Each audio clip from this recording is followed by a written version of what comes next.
The Vatican is sparring with the U.S. administration again, this time over the Pope's role on the world stage. U.S. Ambassador to the Holy See, Burch, is here with a clarification. And the U.S. State Department releases a blockbuster report on Cuba's efforts to destabilize America. How long has this been going on, and how successful has Cuba been? State Department spokesman Tommy Pigott will explain. The World Over begins right now.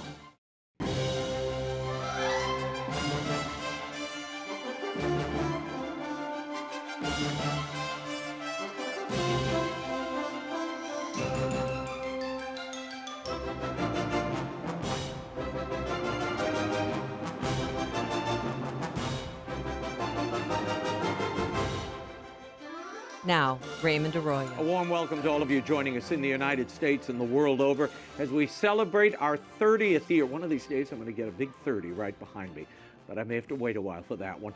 I hope you have a great evening. If you'd like to comment on the show, send me an X post. I'm at Raymond Arroyo and at Arroyo Grande Show on YouTube.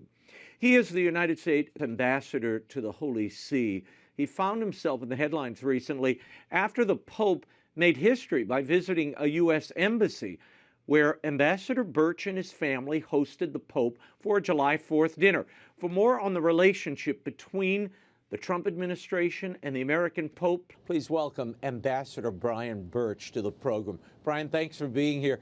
Now, you spent years building up Catholic Vote, which some of our viewers will be more than familiar with. Now you're representing the United States government to the Holy See. Why do you think the president chose you for this important post at this historic moment? Well, thank you, Raymond. You're right. I was honored and privileged to serve in this role, and I think the president chose me because he saw the importance of Catholics. He saw the importance of the Catholic vote in his election, and we were able to play some role in that success. And most importantly, I think he saw that we understood that there is indeed a synthesis, if not a direct connection, between what he's trying to do for the country and Catholic social teaching and how we can properly apply that to this historic moment. And certainly the president appreciates Catholics, and he wanted to have someone who understood his vision for America during this moment. Now, look, you've been in Rome now for nearly a year. I guess every ambassador arrives with a mental picture of what this job will entail. How has the reality of this job been different than what you expected when you landed in Rome a little more than a year ago? Well, Rome is an enchanting city. It's indeed the eternal city. That never gets old. But no one truly can be prepared for an ambassadorship, if certainly those of us who haven't done it before. And in the United States, we are appointees of the president. We serve at the pleasure of the president. And you also can't necessarily anticipate all the things that happen. You think about over the last year. The action in Venezuela, the action in Iran, the peace between Hamas and Israel, and now the working through that with Israel and Lebanon and Cuba and all the various places that now the Holy See and the United States are engaged on, cooperating on, in dialogue about, and certainly trying to bring about a more peace and just world. And this is where the work of the ambassador really gets interesting, and certainly I'm learning as I go. I want to talk for a second about July 4th of this year.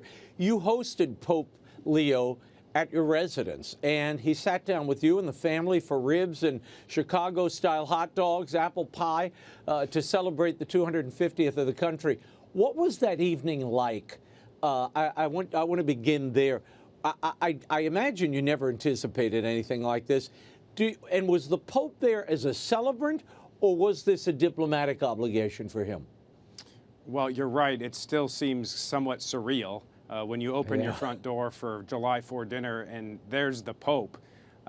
It was indeed an extraordinary night for both myself and my wife and our children. This was not something I certainly anticipated. This was a just extraordinary gesture on the part of the Holy Father, I think, both towards me, but more importantly, toward the United States. I think it was a gesture of his closeness, of his fondness for the country of his birth, and certainly on that historic anniversary of our country, the 250th, I think he wanted to send a message that he still, while he is Pope certainly for the world, he is someone who watches closely and feels a special affinity for the people and for the country that certainly shaped who he is. Yeah, this was somewhat unanticipated. I mean, and apart from the menu and the gifts you gave the Holy Father, a baseball, World Cup jersey, what do you think it meant diplomatically? I mean, given the numerous dust-ups we've seen between the Pope and the President over the last year, that he chose to come and spend that time personally with you and your family. Well, you're right. This was unprecedented. And according to the Holy See and a lot of the media here, no one can remember a time, if ever, that the Pope had come to an ambassador's residence for dinner. So for us, again, this was unprecedented, extraordinary. He specifically asked that it be very relaxed. He said, just have dinner as if I wasn't coming and I will come. And so it wasn't an official diplomatic event. He came alone. Certainly his security came. They stood outside. But we were able to have him in our living room. He blessed some religious items. We took a family photo. And then we had dinner together. And then following that, we went outside and my kids lit sparklers and we sang God Bless America together. And to me, I think the gesture there, given certainly some of the history recently, is this, I think, real pastoral effort on his part applied to that diplomatic role that he has to demonstrate a real closeness with the United States. What most surprised you about that interaction, Brian, that you didn't expect? I mean, you no doubt have seen him in a host of formal events and at the public masses. What was different about this experience for you? You know, I think when you see the Pope certainly in the masses and the throngs of people that come to Rome, that gather for his prayer, for the Angelus and such, you realize the weight of so much that is on his shoulders, both of the church and certainly of the world. And I was just taken aback by how relaxed and how gracious he was. You know, he was really conversational with my children. We talked about Chicago, his upbringing, the source of his vocation, the White Sox, the World Cup, how he woke up recently in the middle of the night to check a World Cup score. So here is the universal shepherd of the Catholic Church, who is also a man, and we were able to relate with him in a very unique way, certainly with my family having been from Chicago. A lot of coverage has been given to an interview you offered the New York Times back in June, which they published in July. And you were quoted as saying, quote, "When the Pope acts as the sovereign leader of the Holy See, he is co-equal with world leaders," end quote. Now, that comment was taken by some to mean that you were saying the Pope only speaks as a head of state when he's expounding on matters like war and migration. Ambassador, tell our audience what you were actually trying to say here about the Pope's role, speaking publicly on what some would consider geopolitical matters. Well, I appreciate that question, Raymond. I know you'll be shocked to hear that occasionally the New York Times doesn't exactly understand the nuances of Catholic social teaching and how to apply it. You know, my point is a very actually simple one, and that is, of course, the Pope has this dual role. He is both the head of the sovereign territory of the Holy See, which has diplomatic relations with the world, but inseparable from that is his role as the universal pastor of the Catholic Church.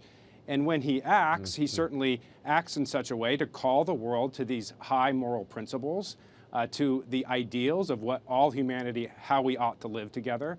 But there also is something distinct in that diplomatic role that he plays. And I think sometimes the media has this tendency to play gotcha with the Pope. And they want him to be the moral umpire of every last technocratic political question that's happening around the world. And when it comes to the Iran war, there are some very difficult, contingent, practical matters that the Church itself says is the responsibility of the prudential wisdom of those responsible for the common good. And so I was merely trying to make this distinction in some ways to defend the Holy Father from, I think, some of the efforts on the part of some to try to divide that role, and also to try to pit him, of course, against the President of the United States, which is something that's been ongoing since I arrived. And I think coming off that dinner, I think the gesture by the Holy Father, and certainly what I see behind the scenes, is this extraordinary cooperation between the United States and the Holy See that I think was unfortunate, was misunderstood, but I think that distinction does matter to point out. Yeah, the Times framed your comments to suggest that Leo was not speaking or does not speak as the vicar of Christ when condemning the Iran war or the Trump administration's migration policies. Now, the editorial director of the Vatican Dicastery for Communications, Andrea Tornielli, he wrote a piece on behalf of the Vatican that didn't mention you by name, but insisted the Pope, quote, remains above all a spiritual leader, even when he speaks on war and peace, and he warned against, quote, any glorification or exaggeration of his role as head of state. Do you feel your position was fairly represented here, and what was your reaction when you read that? No, I did see that, and I think, and it's unfortunately, again, I think there's a misunderstanding. He is absolutely right that the Pope, as the universal sovereign of the Holy See and as the universal pastor, or pastor of the universal church, is inseparable. At the same time, there is this distinctive role that he plays, as I tried to explain, where there are certain prudential questions. For example, what does the intelligence information tell us about the situation in Iran? Where is the dialogue at? What does the regional alliances look like? What does the war game scenario implicate? And why this matters is because these are very contingent prudential questions that inform this question on the legitimate use of force. And I think, to the Holy Father's credit, he is the universal shepherd that is calling humanity to this high ideal of to try to resolve these sorts of conflicts without violence, without the use of force. But ultimately, it's this decision of President Trump, whether this was necessary, because he has access to information that even the Holy See would acknowledge they don't have.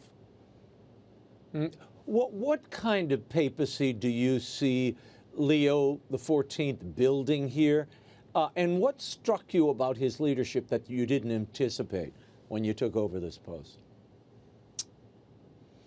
You know, there's a tendency, especially for Americans, but for all of us, to kind of view the papacy through this political lens.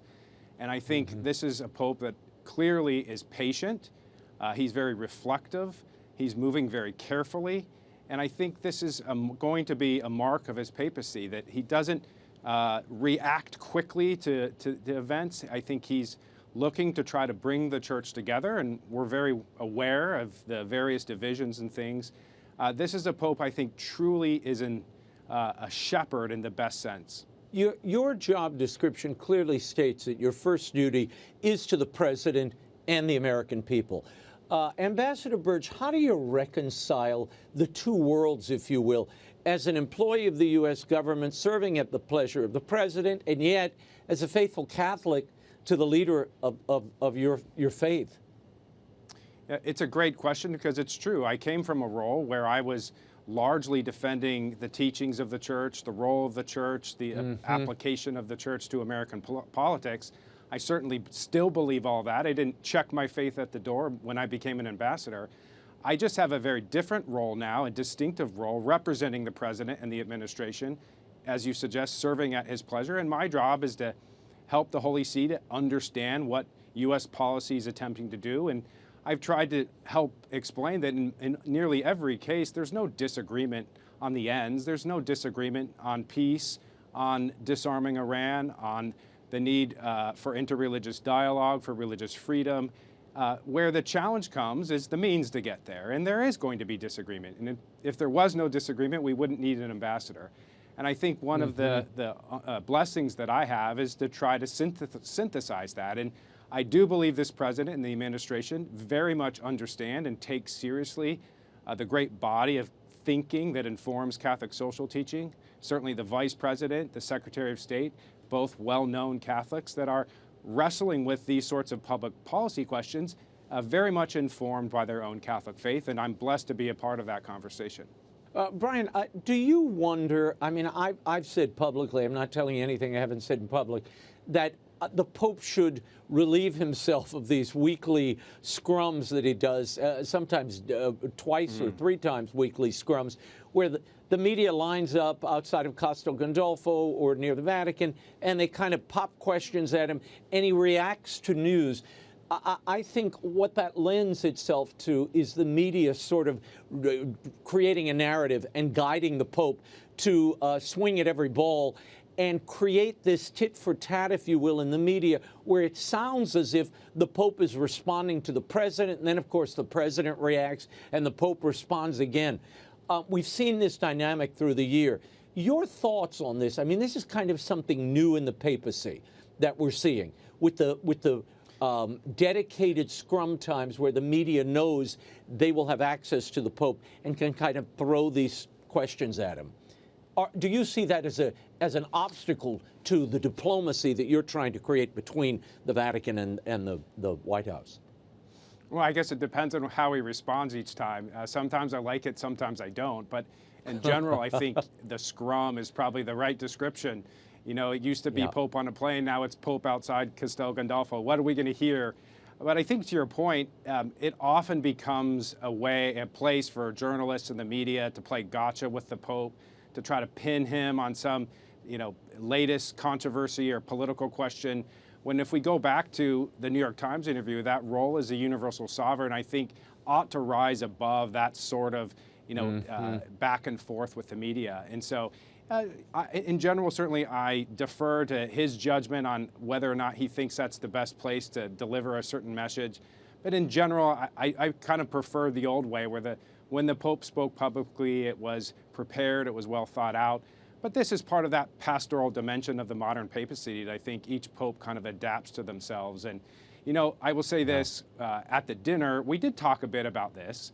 And I think he made it very clear to me that when he speaks, often in response to these questions, he's not immediately thinking about Donald Trump or the United States.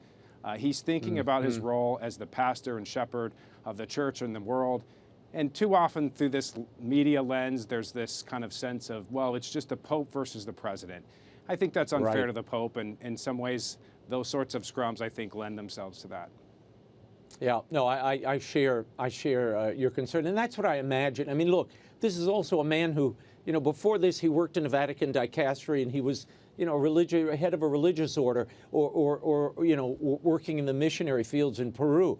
So now to be thrust on this stage and having people pop these questions out at you, you sometimes react and you don't think, okay, how are they going to cut this, and how is this going to be played next to the White House scrum where the president is reacting. So it becomes this dialogue that really isn't a dialogue, and that was my whole point.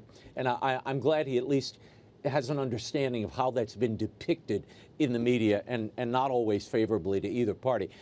The Holy Father is renewing his appeal this week, Brian, for peace. He said this: I am asking for people of goodwill to search always for peace and not violence, to reject war, especially an unjust war, which is continuing to escalate. Let's remember the innocent people who have already become or will become victims of this continued warfare, end quote. The Pope's plea comes even as the president signals the U.S. is prepared to hit Iran harder. Ambassador, do you see the end goals of these two leaders as diametrically opposed? Can there be common ground, or is everyone sort of digging in at this point? No, I think there must be common ground, and I don't think it's a surprise, nor a shock, nor an unwelcome message from the Holy Father, that we ought to seek peace, that we ought to seek ways to resolve these sorts of conflicts without the use of force.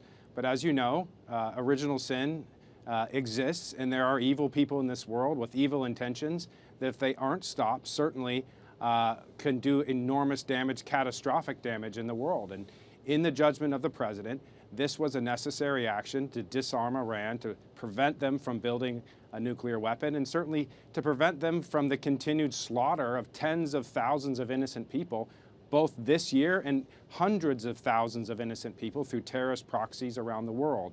This president is committed to doing big, audacious things. That's the kind of person he is.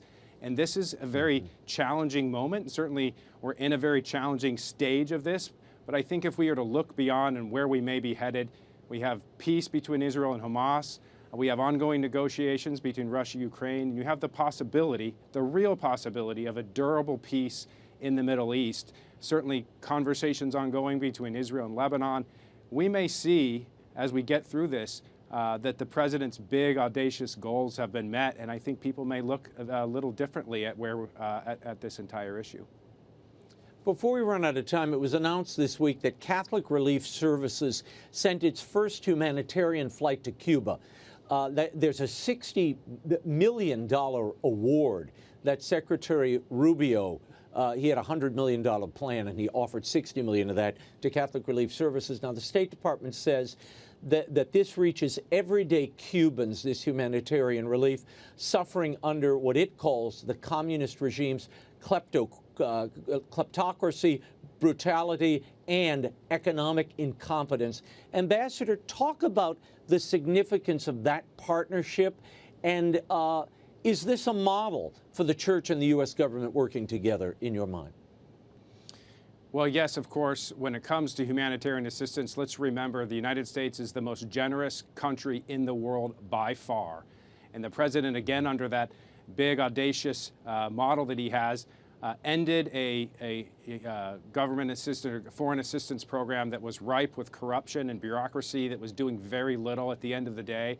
And he's reformed that. And one of the examples, I think, is what we're doing in Cuba. That money is not going to the Cuban government. The Secretary Rubio has been very clear that money can only go directly to the people. And they have chosen, and we have worked at our embassy to choose our partner in this, Catholic Relief Services, certainly a Holy See affiliated charitable organization. We're continuing to grow that relationship with them.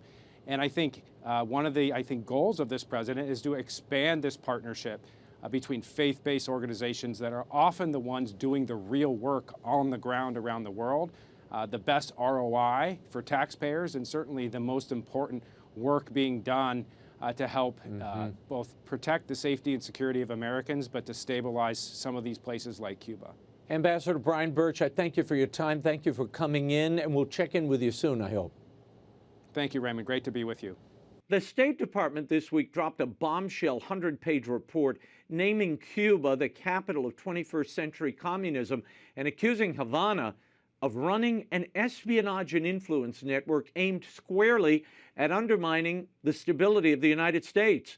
Joining me now to help unpack it all, I'm joined by State Department spokesman Tommy Pigott. Tommy, thank you for being here.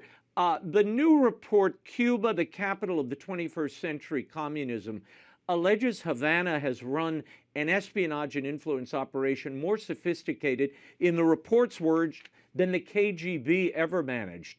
Thomas, how does a small nation that can barely keep the lights on run an intelligence service or operation like this? Well, that's why this report is so important, because it outlines exactly how this has happened. The true decades-long approach that we have seen from the Cuban regime to have the influence campaign, the espionage campaign in the United States. To give one powerful example of the type of network we are talking about, the National Network on Cuba released what they call a rapid response plan with the locations of U.S. military bases and ICE facilities, calling for resistance and agitation. And one of the things that we are seeing, one of the ways that the Cuban regime operates in this network, is as the nexus and node of this network, connecting far-left extremists from across the world, bringing them to Havana. And one of the things we see, for example, in the public discussion of espionage in the report, is that many people that are acting on this are astonishingly proud of their association with the Cuban regime. This is oftentimes, quote unquote, true believers. And the revolutionary tourism that we've seen from the Cuban regime, the spread of this destructive ideology, is having a real and serious effect on the national security of the United States of America. Your boss, Secretary of State Marco Rubio, had this to say recently in advance of this report. Watch. The Cuban regime's sprawling intelligence and ideological network helped to build the far left in our country and in our hemisphere. And it remains inextricably linked to the far left groups and movements across and beyond the West. So Cuba's reach, Thomas, extends beyond what the report found happening here in the United States? Well, one of the things that we have noticed, as the Secretary discussed in that speech, has been the surge of far-left terrorism around the world. In fact, that speech was on a ministerial that was held here at the State Department to discuss the resurgence of political terrorism. We see in the United States, for example, that far-left anti-government plots and attacks account for more attacks than any other ideological group in the United States. We see in Europe that far-left terror attacks are on par in terms of numbers with jihadi terror attacks. We are seeing sophisticated transnational networks that are supported by the Cuban regime and others that are able to plan in one country, recruit in another country, finance from another country, and then attack in a fourth country. And that type of transnational terrorist network demands a transnational response. So that's why we've seen the ministerial at the State Department, and that's also why this report's so important, to call out the effect of the Cuban regime and the actions that they've been taking. Thomas, the report doesn't stop at espionage. It names the Democratic Socialists of America, Code Pink, New York City Mayor Zoran Mandani, and Congresswoman Ilhan Omar as peddling Cuba policy here in the U.S. Now, critics are already calling this report a blacklist of American critics of the U.S. policy and the Trump administration. Your thoughts? Well, look, one of the things that the report outlines is the fact that the Cuban regime has brought tens of thousands of far-left activists to Havana, part of acting as that nexus, that node of this far-left network that I was discussing earlier. They brought them to Havana to export this revolutionary tourism. And we are seeing these far-left extremists in the United States often proud, as I said, of their association with the Cuban regime. Meanwhile, we are seeing... Thomas, which other countries are involved with this nexus of misinformation and I guess communism? Which other nations are involved in peddling this or assisting Cuba in this effort? Well, one of the things we've actually seen recently is that the Cuban regime is losing their allies. One of the things we've seen from President Trump is the removal of Nicolas Maduro. The fact that the Cuban regime for so long has relied on getting oil for free from places like the Maduro regime no longer. So what we're seeing from the Cuban regime is now a regime that is going through humanitarian crisis of the regime's own making, a regime that has plundered the resources of the Cuban people, a regime that has instead pocketed those resources when they were receiving oil for free. That didn't go to the Cuban people. It actually was sold to other countries, upwards of 60% of it, and then pocketed by the regime and other insiders. So the Cuban regime has lost some allies here, and what we're seeing now is the administration approaching the Cuban regime saying, let's solve this humanitarian crisis, get aid directly to the Cuban people. And that actually was a recent announcement that we saw recently in terms of working with the Catholic Church in order to get humanitarian aid directly to the Cuban people instead of diverted to the Cuban regime. Yeah, I know you're working with Caritas Cuba and Catholic Charities to do that. The report links some major activism here in the United States to Cuba. It reads, many of the most significant upheavals in recent American political history, from the George Floyd riots to the rise of Antifa to the explosion of pro-terrorism activism on American college campuses, can be linked in some way, shape, or form to Cuban influence. Thomas, the report outlines 7 decades of alleged influence. Is the administration saying that Cuba is still actively directing these efforts? Cuban influence, the influence of the Cuban regime and this revolutionary tourism is certainly being felt even to this day. These types of influence campaigns are continuing today. We are seeing some examples where we have the Cuban regime and groups linked to the Cuban regime actively fomenting violent acts in the United States, and then other groups linked to the Cuban regime then bailing out those people that are in jail for those violent actions and releasing them back onto American streets. This network is vast. This network is widespread. This network continues, and the receipts are in the report. The report outlines that clear decades-long effort to build this influence campaign that continues today. This report lands alongside a tightened U.S. energy embargo, as you mentioned a moment ago, on top of the economic embargo that's been in place for about 60 years. Now, Havana and plenty of outside observers, including human rights groups, argue that the embargo is starving mainly the Cuban people, not the regime. After 6 decades, Thomas, has isolation actually moved Cuba an inch closer to democracy? And is this energy embargo making a measurable difference? Well, look, make no mistake, the humanitarian crisis we are seeing on the island is the direct result of the Cuban regime's purposeful incompetence. You have an economic model in Cuba that does not work, and a regime that is incompetent. As the secretary often says, the only thing worse than a communist is an incompetent communist, and that's exactly what we see with the Cuban regime. The administration has made clear that we are ready to help the American people. The secretary making a pledge of up to $100 million of assistance to go directly to the Cuban people. We saw the first flight of that just announced recently, working with the Catholic Church, working through parishes themselves to make sure it's reaching the people that need it. But as I was discussing before, the Cuban regime for decades relied on getting oil for free. But that oil did not go to the Cuban people. The Cuban people have endured blackouts for decades. When they were receiving that oil for free, upwards of 60% of it was sold to other countries, and that revenue then pocketed by the Cuban regime and insiders. That's actually why we see sanctions announcements as well, targeting these organizations that have facilitated the financing of the regime and their insiders. Thomas, if the administration's goal is regime change, which I imagine it is through pressure, what would success actually look like, and what signs or cracks is the State Department looking for in this Cuban regime? Well, success would be a Cuba where the Cuban people can be free, happy, and prosperous, as Cuban people are in so many other countries around the world. That's our ultimate goal. Of course, our policies are driven by the national security and interests of the United States, where we don't have a country 90 miles off our shores that is fomenting unrest throughout our region, that is facilitating mass migration, that is serving as an operating base, essentially, for so many adversaries to enter the Western Hemisphere and then threaten our interests. We're currently engaged in many ways with the Cuban regime in order to see changes, but as the Secretary said, you have a regime in Cuba that is intense in many ways on continuing a model that does not work and are purposefully incompetent. So fundamentally, our goal here is to see a Cuba that is free, where the Cuban people can be happy, can be prosperous, as Cuban people are in so many other countries around the world. Well, what do you and the State Department hope to accomplish through this relationship with Catholic Charities, Caritas Cuba? Is this a long-term relationship you envision where humanitarian aid, hygiene products, et cetera, are brought directly to the people? And how do you make sure it actually reaches those people and it's not intercepted by the regime?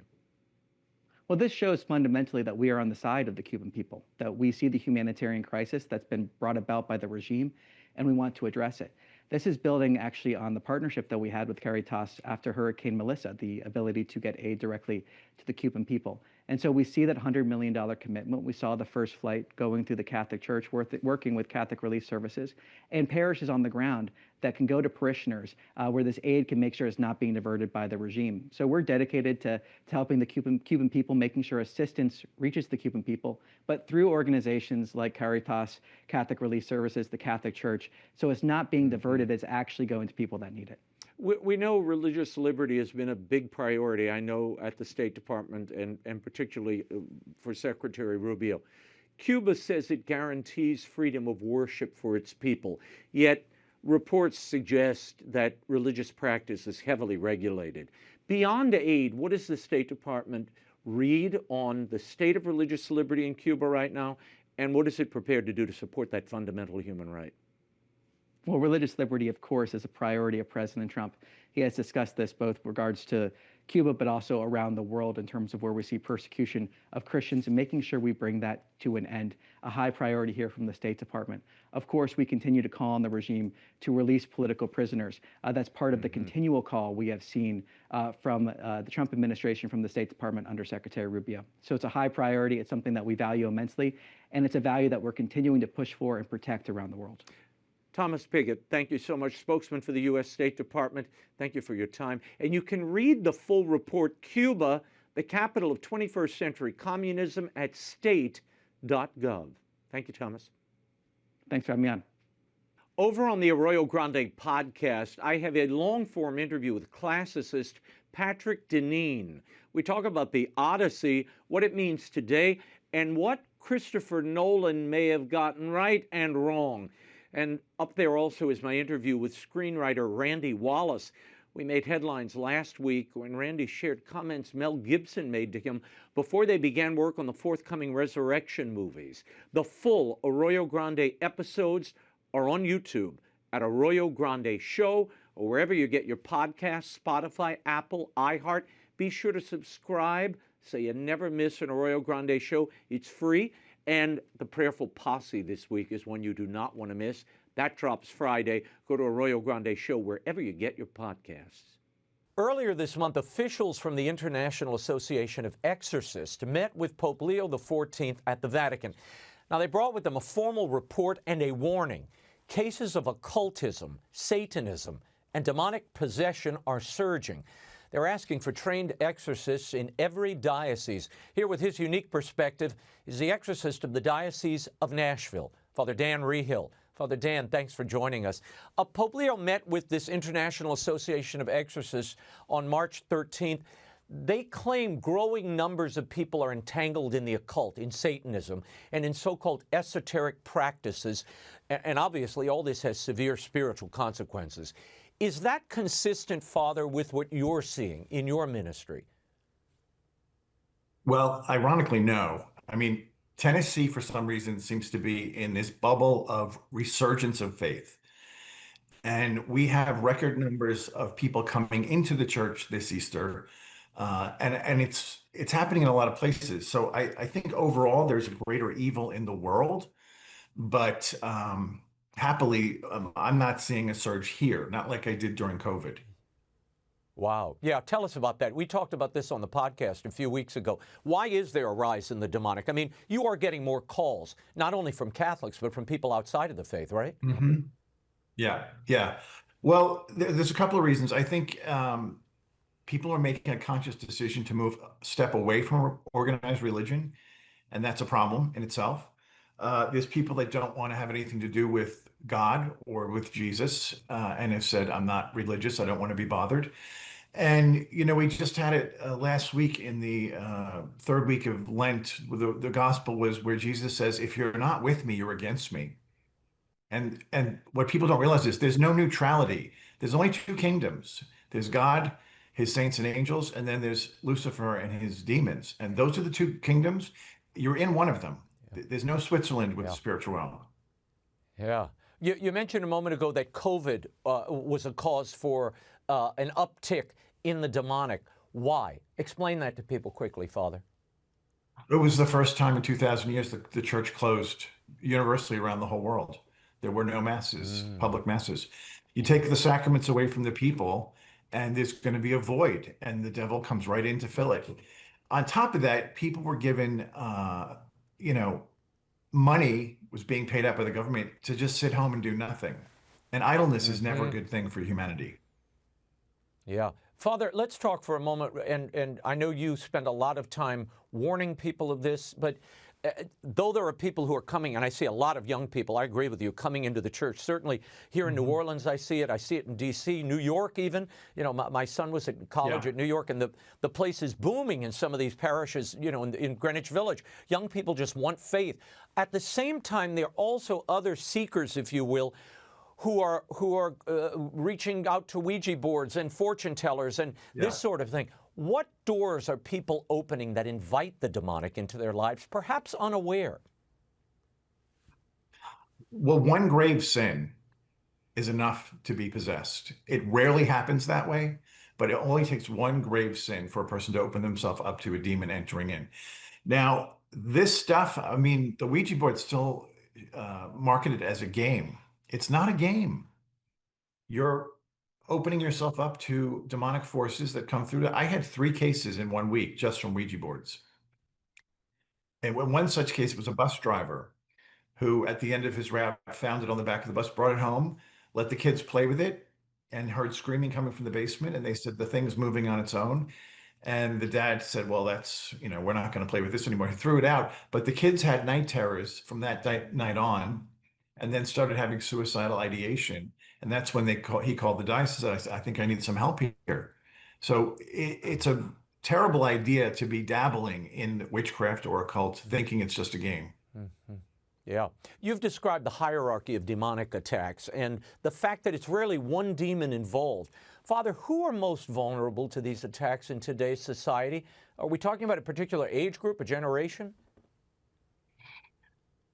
In general, I find more women have an issue, I think because they're more open to spirit realms, and they're more empathetic, and they're more sensitive. And I say sensitive to like the spirit realm.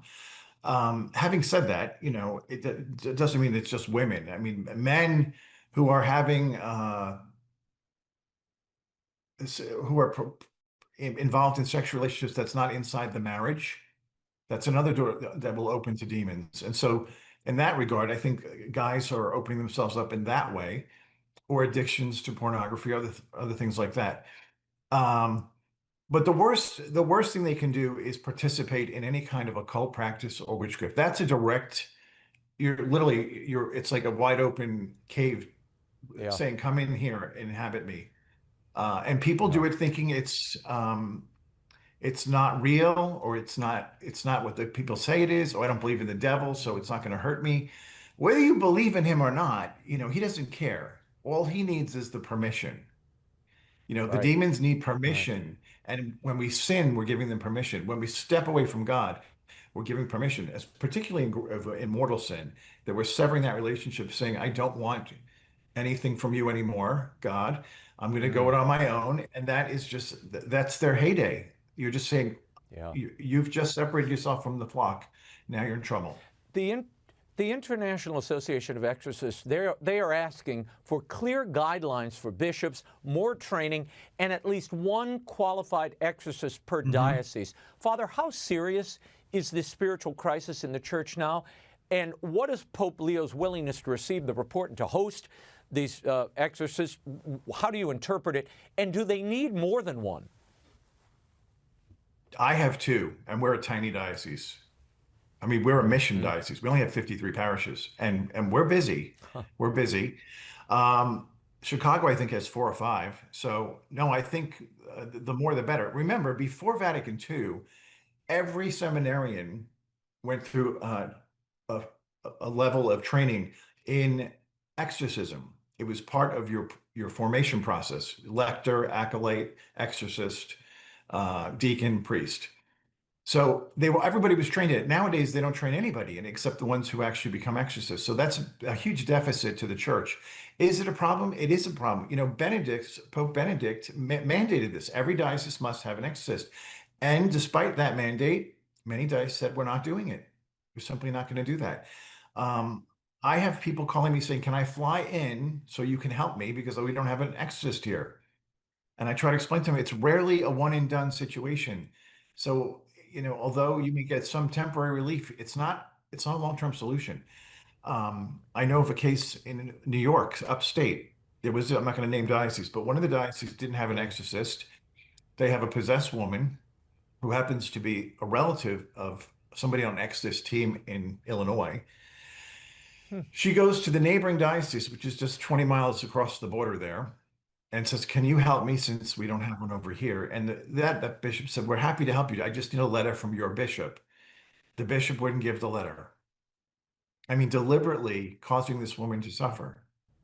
Father, critics will say psychiatrists, mental health professionals are really best equipped to deal with people like this and deal with people who think they're demonically oppressed or possessed. What would you say to them? And tell us about the true spiritual warfare that you see every day of your ministry. Mental health is a real issue, but sometimes the demons hide under the diagnosis because they won't get detected that way. And some people are just outright possessed and have no mental illness whatsoever. And many of my colleagues have kind of said the same thing. I've seen people levitate off of the couch. So there's no way you can tell me that's a mental illness, I have another friend who's an exorcist who had a 300-pound man as one of the restrainers during the exorcism. And the woman who was possessed took one arm and lifted that man and threw him 10 yards across the room. Not possible. Yeah. So, yeah. I mean, I think you just have to look at the evidence. Do you have to be careful not to misdiagnose? Of course. But that's why in America, I think we're the only country that does this. It's required by the USACB. Every person before an exorcism has to have both a medical checkup and also a psychological exam. The psych exams are about 8 hours long, and they cost about $2,000 to $3,000. Very expensive. So we don't charge the victim that because usually at that point they're not functioning and they can't hold a job down. But the precautions are there to protect not just the subject that has the issue, but also the priest. Father, final question. What would you recommend to those who might be frightened or curious? They may have dabbled in some of these things they now regret. How does an ordinary Catholic, either practicing or fallen away, what can they do to protect themselves against the kind of evil you've been discussing? Your greatest protection is Jesus and the sacraments. And so if you're away from the church, go back to the church, go to confession, get a good examination of conscience, go through all your sins, including any occult or witchcraft or New Age practice you've participated in, confess it. Oftentimes the confession is enough to break the demons off the person if it's not a full-on possession. And then be a lively, active member of the church, fully participating in the sacramental life. That is your greatest protection. Okay. Father Dan Rehill, well, I hope you get more reinforcements soon and that Rome calls too. them out. I do think it's needed. And I know your caseload's backed up and heavy. So thank you so much. We'll talk to you soon. Thank you. Take care. She has one of the most remarkable stories of survival and resilience you will likely ever encounter. At just 11 years old, she suffered two rare neurological conditions that robbed her of her ability to speak, to move, to communicate in any way.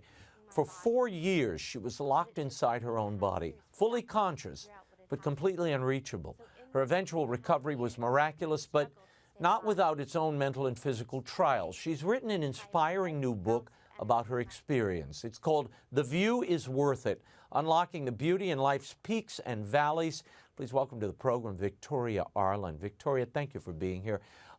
For 4 years, you were written off by the very doctors who were supposed to save you, and yet you not only survived, you go on to win gold at the London Paralympic Games, spent a decade in a wheelchair, then relearned how to walk, competed in Dancing with the Stars, and eventually built a TV career at ESPN. Yet this new book, The View is Worth It, it's really the chapter that came after the miracle. Tell us what happened behind the scenes, Victoria.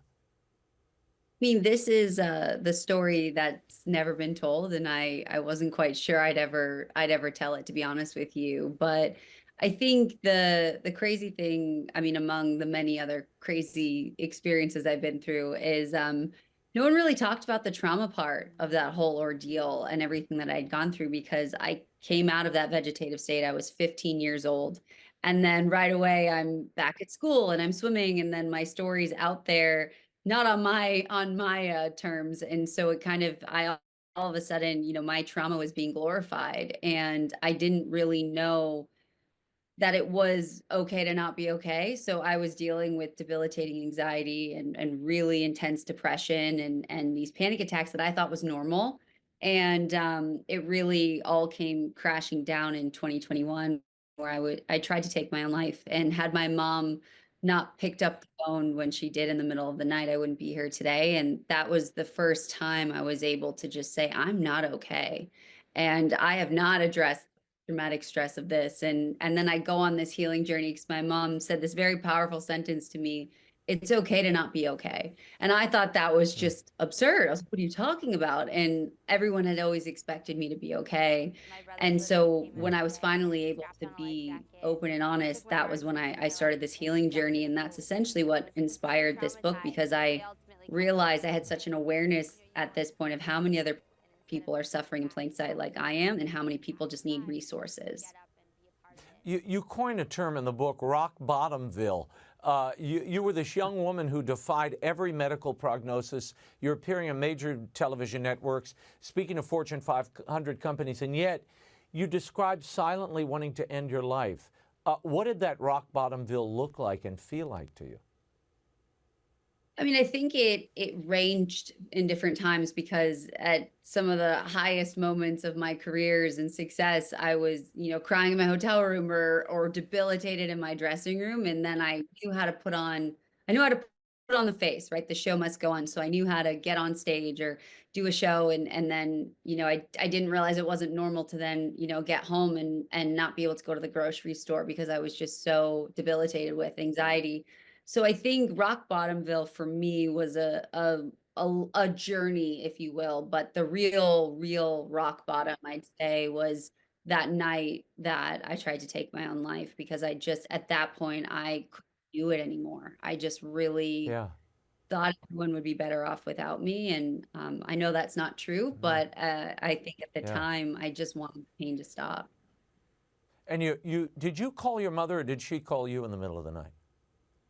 So I called her to leave her a message, because I couldn't, my hands were shaking too bad for me to write her anything. So I really just said I wanted her to know it wasn't her fault and that I couldn't do it anymore. And in the middle of the night, most people aren't picking up their phones, and my mom happened to be awake for some odd reason.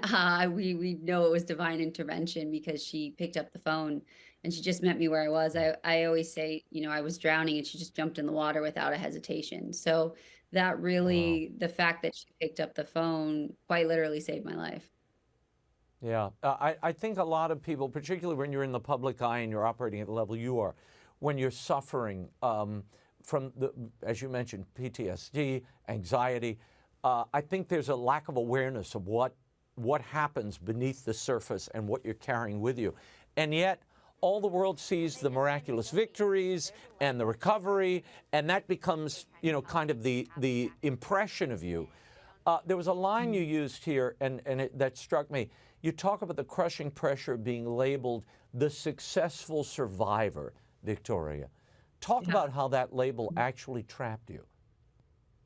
So it was interesting because I didn't ever want that label. I never even wanted my story out there. I just wanted to go back to school and find a sense of normalcy. And so I think it was about a year ago in therapy, we had some breakthroughs. My therapist was like, when I say the word fame or public eye, what comes to mind? And I just said, I didn't even think about it. It was something I just said out loud was, my trauma being glorified. And so I was given these labels, and a lot of times we are given labels that we didn't ask for. And so at that point, there was just this assumption, and I heard it regularly of, you never have a bad day, and you must always be so happy and so grateful to be alive. And that could be true in one sentence, but it also is, no one talks about when you survive the unthinkable, what that does to you. I mean, that was from 11 to 15. I was in a very traumatic ordeal with a lot of different traumatic moments. And then I had to just go back to school. And then on top of that, there was a lot of other things that played a role in it too. But I think being that there was just this pressure, I couldn't let anyone down because everybody needs a hero. And so there was several people that looked to me to do that. And I think I needed a hero at that time. And that hero was my mom. I want to talk about your faith. I mean, you write about making a promise to God when you were locked in. And you said, if you give me back not just my voice, but my life, I promise not to waste a single moment. And yet you still found yourself in this darkest valley on the backside of this. What did faith look like to you at the beginning, and what finally led you to a deeper relationship with God on the other side of that darkness? That's a great question. It was funny, in those 4 years when I couldn't talk, I decided, let's give this God guy a try because, no one else can hear me. So maybe he can. And he did. And the peace that surpassed understanding was a very real thing during that time. And then when I was really struggling with my mental health, I remember telling my mom, I'm like, I'm looking for that peace. I can't find it. Why was it easier being in a vegetative state than it is with what I'm suffering now? And I remember sermon of even Jesus ended up in the wilderness at one point. And so for me, I felt like I was in that wilderness. And then when that night, what transpired with that night was nothing short of God intervening through my mom, intervening through all the support I was able to get afterwards. And then even just seeing, oh, wow, there is light at the end of the tunnel, and it's not necessarily a freight train. So I feel like God, as much as I tried to leave, God wouldn't let me go. And he sent some really incredible people to really just jump in the water with me and remind me that I can swim. Ironic, because I'm a swimmer. And so I think it was just seeing how he showed up. And then I had, in the midst of all that, that was 2021. And 2022, 2024, and 2025, I've had different relapses of the same condition that paralyzed me as a kid. And each time I have no doubt that God has just shown up and continued to show up, because and that just reaffirms that faith and that, even when we're broken, the Lord is close to the brokenhearted. And so that was really very evident, probably more so in my 20s than even when I was a kid, where it was very obvious that this was a heartbreaking situation. God never left my side and continued to show up. May is Mental Health Awareness Month, and we are seeing explosive data, especially among young people. Anxiety, depression, suicidal ideation at rates unimaginable, really. You write about what you call a dangerous cultural narrative at work here. The idea that if you just have enough resilience and enough gratitude and enough faith, those struggles will go away. Why is that narrative so harmful? And what would you counsel others who need real healing? I mean, it's harmful because that's just that's almost toxic positivity, where you're invalidating what people are feeling. And I've said this so many times to friends and colleagues that, hey, anxiety, depression, PTSD doesn't look at your resume, doesn't look at what you have or who you're married to and says, we're going to leave that one alone. It really doesn't. And there's a reason why some of the brightest smiles are fighting the toughest battles that you know nothing about. And that I could hide behind a smile and no one had a clue that anything was wrong. And so I think when we tell people you can just get going or you can just be grateful, yes, you can be grateful, but that doesn't negate the wilderness in which you're in, and that we shouldn't invalidate that, because I've always said that you just need one safe space. You need one person to listen. You need one person to jump in. Not everyone's going to have someone pick up the phone at 3 a.m. like I did, but that was a huge inspiration behind this book, because I was looking for resources during my toughest time. I couldn't find them without people talking down to me or making me feel guilty for what I was feeling. And then when I had friends start opening up to me, I tried to find them resources. And so why I wrote this, I'm not a mental health expert. I am an expert in mental breakdowns. And so I wanted it to be that friend that's saying, hey, I see you. I hear you. Here are some tangible things that maybe help paint the picture of what you're going through, to validate what you're feeling. But also, it's okay to get help. It's okay to not be okay. It's also okay to be okay when you come through the other side and enjoy that view. So I wrote it from a place of what did I need during that time, and how could I be that phone call, if you will, for someone who just needs resources or needs to start that pathway towards healing. And then I think what I recommend is just have someone to talk to, even if it's a friend, a teacher, a therapist.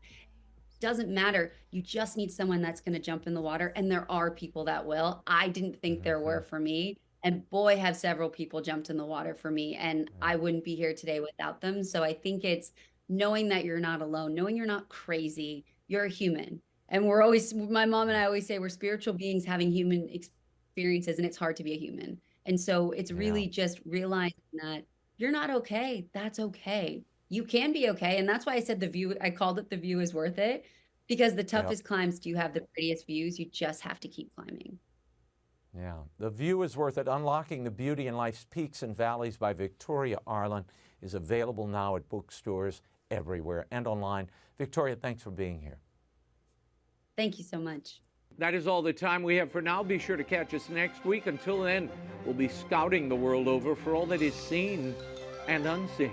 On behalf of the staff and crew of EWTN News, I'm Raymond Arroyo. We'll see you next time. Bye now.